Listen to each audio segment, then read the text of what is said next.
بسم اللہ الرحمن الرحیم رب اشرح لی صدری ویسر لی امری واحلل عقدۃ من لسانی یفقہوا قولی۔ میرے محب وطن باشعور پاکستانیوں، پی ڈی ایم کا ایجنڈا کھل کر روز روشن کی طرح ہمارے سامنے آ چکا ہے۔ اگر ہم پی ڈی ایم کے دو اہم لیڈروں جو ان کو لیڈ کرتے ہوئے نظر آتے ہیں، بلاول بھٹو اور مریم نواز، ان کے ریئیکشنز، ان کی سپیچز اور ان کے انٹرویوز کو دیکھ لیتے ہیں۔ ہم بلاول بھٹو کو دیکھتے ہیں، چیف آف آرمی سٹاف کا ایک فون آتا ہے، پوری پیپلز پارٹی اور بلاول بھٹو الٹی چھلانگیں لگاتے ہیں اور بغلیں بجاتے ہیں۔ پھر بلاول بھٹو کے آپ بی بی سی کو انٹرویو کو اٹھا کر دیکھ لیں، اس نے صاف طور پر نواز شریف کے نظریے نہیں، نواز شریف نظریاتی تو کبھی رہا ہی نہیں ہے، نواز شریف کے بیانیے سے مکمل طور پر کنارہ کشی اختیار کی، بلکہ پی ڈی ایم کے بیانیے، کیونکہ مولوی فضل الرحمان اور محمود اچکزئی کا بیانیہ بھی ہمیشہ سے یہی رہا ہے، پاک فوج کے خلاف اور پاکستان کے خلاف، اس سے مکمل طور پر کنارہ کشی اختیار کی اور پاک فوج کی خاموش حمایت حاصل کرنے کی کوشش کی۔ پیپلز پارٹی ایک عقل مند سیاسی پارٹی ہے، نہ ہی کھل کر کبھی فوج کے خلاف سامنے آئی ہے اور فوج کی حمایت ملنے پر بھی کبھی اس طرح کا ریاکشن نہیں دیا، فوج کی حمایت حاصل کرنے کے لیے بھی ریاکشن نہیں دیا کہ کھل کر پتہ چلے کہ یہ فوج یہ اسٹیبلشمنٹ کی پارٹی بننے جا رہی ہے۔ بڑے سمجھدار لوگ ہیں، لیکن مریم نواز کے بی بی سی کو انٹرویو نے تو بلی بالکل ہی تھیلے سے باہر نکال دی۔ یہ انٹرویو تو ان دانشوروں، ان صحافیوں کے منہ پر ایک زناٹے دار تھپڑ تھا، ان کی غیرت پر ایک تھپڑ تھا، ایک گھونسا تھا کہ جو کہہ رہے تھے کہ نواز شریف نظریاتی ہو گیا ہے، نون لیگ جمہوری پارٹی بن گئی ہے، ان کے منہ پر تھپڑ ہے۔ اور ان پاکستانیوں کے جو ان کے بہکاوے میں آ کر صرف یہ سوچ کر کہ شاید یہ ان کے حقوق کے لیے اسٹیبلشمنٹ سے لڑ رہے ہیں، ان کے لیے بھی یہ شرمندگی کا باعث بن چکے۔ مریم نواز کا یہ انٹرویو ان کے لیے بھی بھرپور شرمندگی کا باعث ہوگا۔ اس انٹرویو سے صاف واضح ہو چکا ہے،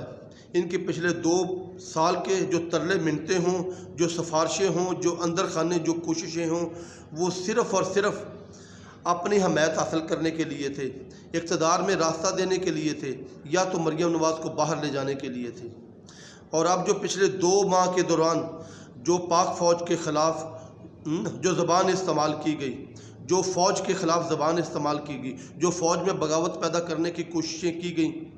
جو پاکستان کی سالمیت کے خلاف زبان استعمال کی گئی، وہ ساری کی ساری صرف اور صرف فوج کو بلیک میل کرنے کے لیے تھی کہ فوج ان کی بات سنے، اقتدار میں ان کے لیے راستہ ہموار کرے یا مریم نواز کو باہر بھاگنے کا، شریف فیملی کو باہر بھاگنے کا راستہ فراہم کرے۔ اس سے صاف واضح ہے کہ اب بھی وہ کہہ رہی ہے کہ میں فوج سے بات کرنے کے لیے تیار ہوں،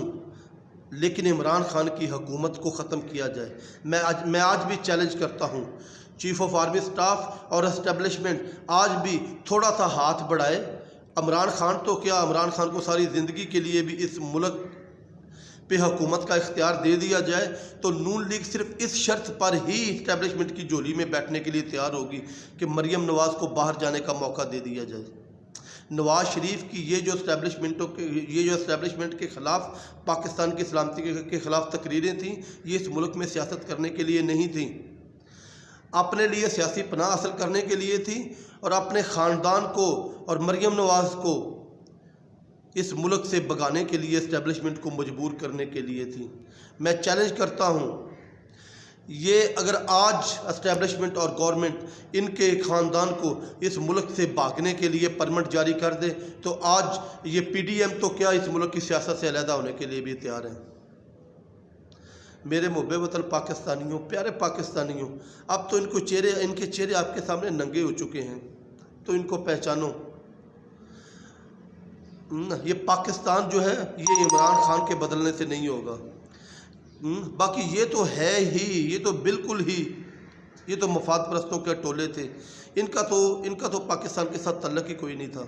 اگر عمران خان کو بھی دیکھ لیں، عمران خان نہیں بدل سکتا جب تک ہم اپنے آپ کو نہیں بدلیں گے، جب تک ہمارے وکیل جو ایک پڑھا لکھا باشعور طبقہ ہے، جب تک وہ ٹیکس چوروں کہ ٹیکس بچانے کے کیسز لڑنا نہیں چھوڑیں گے، جب تک ہمارے ایف بی آر کے جو آفیسرز ہیں یا جو ہمارے صنعت کار ہیں، پڑھے لکھے لوگ ہیں، یہ ملک ان کا ہے، یہ ملک محفوظ ہے تو ان کی نوکریاں محفوظ ہیں، ان کی صنعتیں محفوظ ہیں۔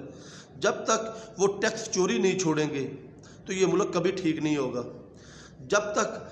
ہم ایک عام پاکستانی، جب تک اس ملک کے لیے بہتری کے لیے جو کام ہے، اور اگر وہ چاہے ہماری ذات کے لیے نقصان دہ کیوں نہ ہو، جب تک ہم وہ کرنے کے لیے تیار نہیں ہوں گے یہ ملک بہتر نہیں ہوگا۔ جب تک ہم اس کام کو نہیں چھوڑیں گے جو اس ملک کو چاہے چھوٹا سا نقصان پہنچانے والا ہے، کیونکہ چھوٹے چھوٹے نقصان بڑھ کے ایک معاشرے کو تباہ کر دیتے ہیں۔ چھوٹا نقصان پہنچانے والا بھی کام ہے، جب تک اس کو نہیں چھوڑیں گے یہ ملک آگے نہیں بڑھے گا۔ اللہ میرا اور آپ کا اور اس ملک کا حامی و ناصر ہو، آمین یا رب العالمین۔